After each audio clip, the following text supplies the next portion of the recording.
Hey there, Knicks Nation. Welcome back to the channel. Today we've got some seriously exciting news to break down about the Mikal Bridges trade and what it means for our off-season plans. This might seem like a lot of technical talk at first, but trust me, it's going to have a huge impact on our team's future. So, let's dive right in. First off, the big headline. The Knicks have successfully avoided the dreaded hard cap at the first apron. Now, I know what you're thinking. CBA talk? Really? That's not exactly edge-of-your-seat stuff. But hear me out, because this is actually huge for our team's flexibility moving forward. So what exactly happened? Well, the Knicks have made a smart move by amending the Mikal Bridges trade. They included Mamadi Diakite and Shake Milton in the deal, while Brooklyn added Keita Bates-Diop. On the surface, this might seem like a minor tweak, but it's actually a game-changer for our off-season strategy. Let me break it down for you. By adding Milton and Diakite to the trade, the Knicks are now sending out more money than they're taking in. This might sound like a small detail, but it's crucial because it means we're no longer hard-capped at the $178.1 million first apron. Instead, we can now go up to the $188.9 million second apron. That's an extra $17 million to work with, folks. And in the NBA, $17 million can make a world of difference. This includes 12 players on the roster and some unlikely bonuses for Randall and DiVincenzo. So what can they do with this money? Let's explore some options. Now, you might be wondering, what does this mean in practical terms? Well, it opens up a lot of exciting possibilities for our team. We now have enough room to re-sign Precious Achiuwa and use the $5.2 million taxpayer mid-level exception. This gives us more options to address our backup center situation after losing Isaiah Hartenstein to the Thunder in free agency. Speaking of the center position, this newfound flexibility allows the Knicks to approach it in several ways. To me, option number one is to re-sign Precious. The backup big man market this summer seems to be ranging from vet minimum to about $7 to $8 million annually. My guess? Precious might land somewhere in the middle, around $5 to $6 million per year, with at least 2 guaranteed years. Right now, he's our backup center, so it makes sense for both sides.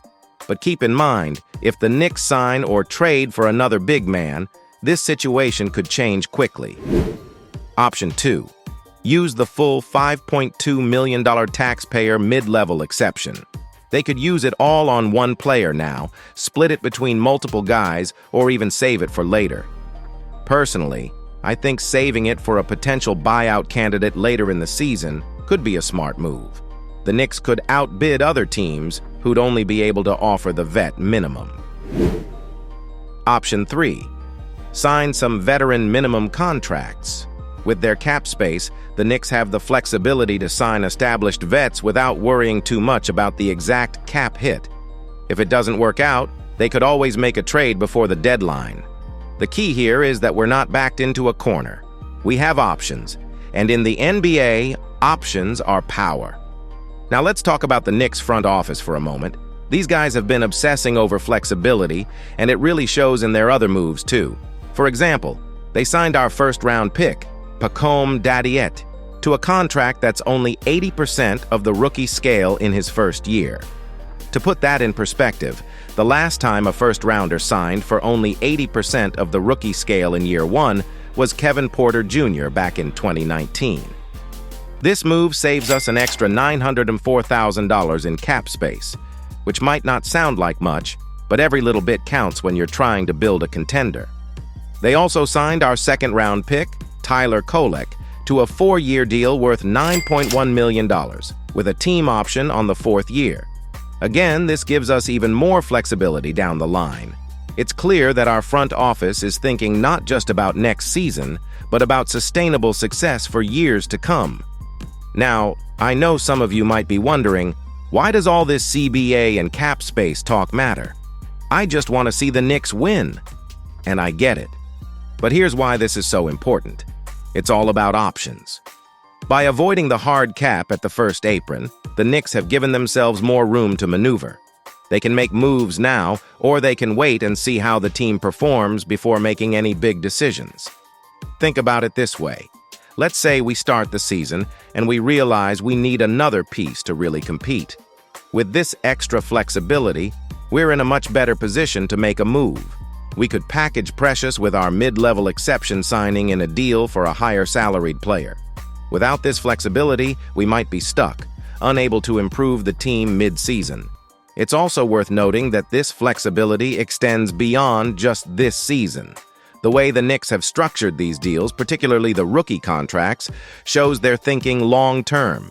They're setting themselves up to be players in free agency and the trade market for years to come. Now, let's talk roster construction. If Precious comes back, we're looking at 13 players, assuming Kevin McCullough Jr. and Ariel Huck-Porty get two-way deals. The Knicks need to carry at least 14 active players, but only 13 can suit up each game. It'll be interesting to see if Keita Bates-Diop sticks around. Now, let's talk a bit about what this means for our roster. We know Mitchell Robinson will be our starting center, and Jericho Sims is still on the team. But we need a solid backup for Robinson, especially given his injury history. Precious could potentially fill that role, but at 6'8", he's undersized for a center. The Knicks might prefer a more traditional big man to anchor the second unit. This is where that mid-level exception could come in handy. There are still some solid veteran centers on the free agent market who could be had for that price.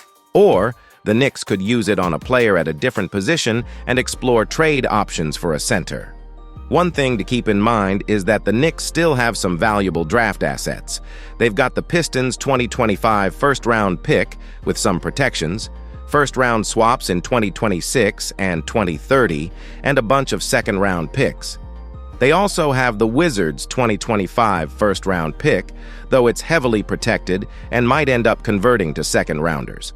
The point is, if they need to make a trade, they've got the ammunition to do it. What's really impressive about all of this is how the Knicks front office has navigated the complexities of the new CBA. They've shown a deep understanding of the rules and how to use them to their advantage. For example, the way they structured the Bridges trade to take advantage of the minimum exception for Bates-Diop's salary is some high-level cap maneuvering. So, are the Knicks done making moves? I'd say it's 50-50. There have been reports about them monitoring the trade market for centers, including Walker Kessler. This suggests they might not be totally satisfied with their current options. But if the price isn't right, they might roll with what they have, assuming they can work things out with Precious. So, what does all this mean for us Knicks fans? Well, it means we should be excited. Our team is in a great position. We've got a strong core of young talent, we've added a two-way stud in Mikal Bridges, and now we've got the flexibility to continue improving our roster. Whether that's through free agency, trades, or internal development, the Knicks have options. It also means we should be patient. The front office has shown they're thinking long-term, and that's a good thing. Building a sustainable contender takes time, but it looks like we're on the right track. Now, I want to hear from you guys. What do you think about these moves? Are you excited about the flexibility it gives us? Who would you like to see the Knicks target with their newfound cap space? Maybe there's a free agent center you've got your eye on, or perhaps you'd rather see us make a trade. Let me know in the comments below. And hey, if you enjoyed this breakdown of the Knicks cap situation, don't forget to like and subscribe. We'll be keeping you updated on all the latest Knicks news throughout the offseason. There's still plenty of time for more moves to be made, and you can bet we'll be here to break it all down for you. Before we wrap up, I just want to say how exciting it is to be a Knicks fan right now. We've got a young, talented core, a front office that clearly knows what it's doing, and now we've got the flexibility to keep improving. The future is bright in New York, folks. Thanks for watching, everyone. Remember, whether we're talking about on-court performance or off-court moves, it's always an adventure with the Knicks. But that's why we love this team, right? Until next time, and as always, go Knicks!